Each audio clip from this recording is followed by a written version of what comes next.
75% of people sat alone in a room filling with smoke and got up to report it within minutes. Put other people in that same room and the number collapsed. Not because the smoke was different, not because the danger was different, because the faces around them stayed calm.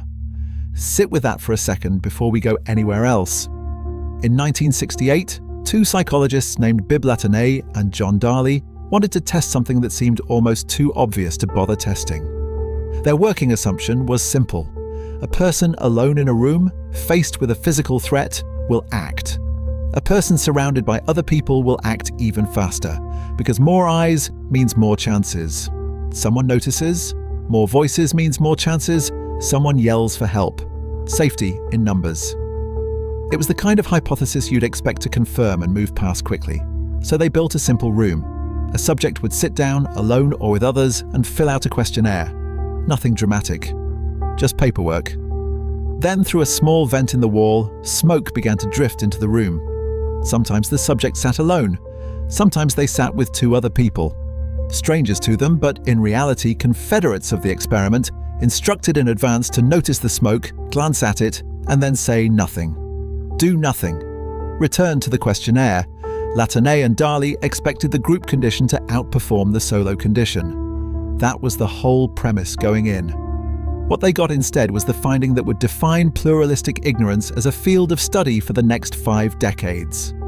Alone in the room, 75% of subjects got up and reported the smoke within about 2 minutes of first noticing it. They stood, they checked the vent, they left to find someone. Straightforward. A person. A threat. A response. Put that same person in a room with 2 passive confederates and the number fell to 10%. 10%. Watch what actually happened in that room, because the footage is the part that stays with you. The smoke thickens. It's not subtle. By the later stages of the trial, it was dense enough to obscure the far wall. Dense enough that subjects were coughing, waving it away from their faces with a hand, rubbing their eyes. Their bodies were registering the threat with total clarity, and still, they sat. Still, they glanced sideways, not at the vent, not at the smoke, but at the other people in the room. Checking faces, recalibrating. If the 2 strangers beside them weren't reacting, weren't standing, weren't speaking, then whatever their own lungs were telling them got quietly overruled by what their eyes were reading on someone else's face. The body said, leave. The room said, stay. The room won. This is the part worth pausing on. It wasn't that people failed to notice the danger. Every subject noticed. The smoke was not subtle, and human beings are not that easy to fool physically. What failed was the translation from private sensation to public action. And that failure had nothing to do with courage. Subscribe if you'd rather catch it in yourself before it catches you. The mechanism here has a name, actually 2 names working together.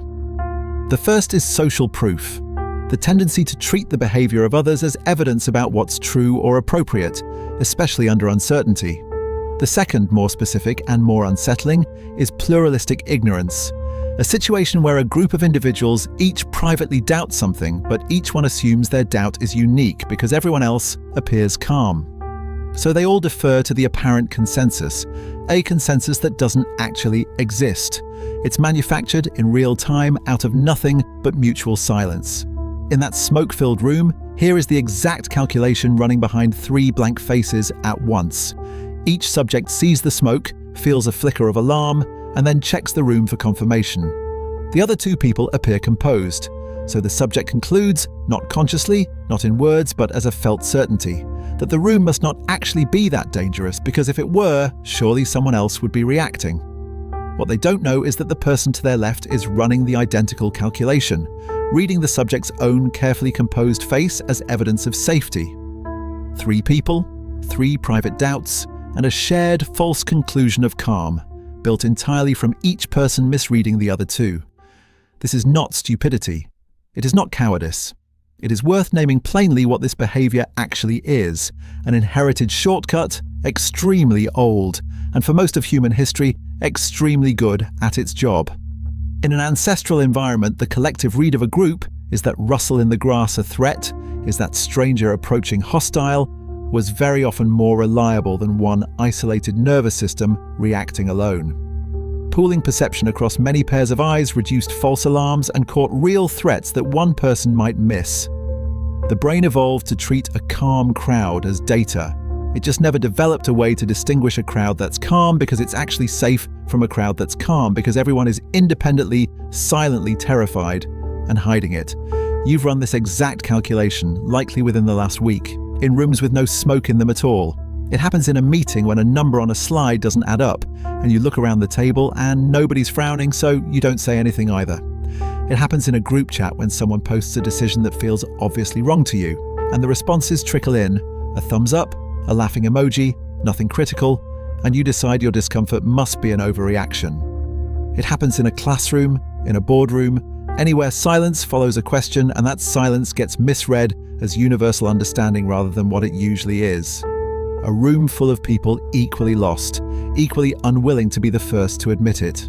It happens on a crowded street, walking past someone slumped against a wall, glancing at the 10 other people also walking past without stopping, and absorbing their non-reaction as proof that the situation must not require one. The cost of this is not abstract. It is bystander non-intervention in actual emergencies, documented across decades of follow-up research. People failing to help, not from indifference, but from reading the inaction of strangers as information. It is workplace dysfunction that calcifies for years, a problem everyone privately clocks and nobody names, because the first person to say it out loud absorbs all the social risk of breaking a calm that, it turns out, was never real to begin with. It is personal danger, physical and otherwise, ignored because the room felt composed, and composure is contagious, even when it's counterfeit. And it scales. The larger the group, the smaller each individual's felt sense of personal responsibility to act, and the more convincing the false calm becomes, because more blank faces simply reads as more evidence. Latané and Darley's numbers held this exact pattern in later trials. Add more passive people to a room, and the response rate keeps dropping. Not because the danger changes, but because the math of who's supposed to move first gets divided among more people until it rounds down to no one. There is no fix offered here, no clean turn where awareness solves it. Somewhere in the last hour, in a room, on a train, in an office, you checked someone else's face before you let yourself register how you actually felt about something, and you never notice yourself doing it.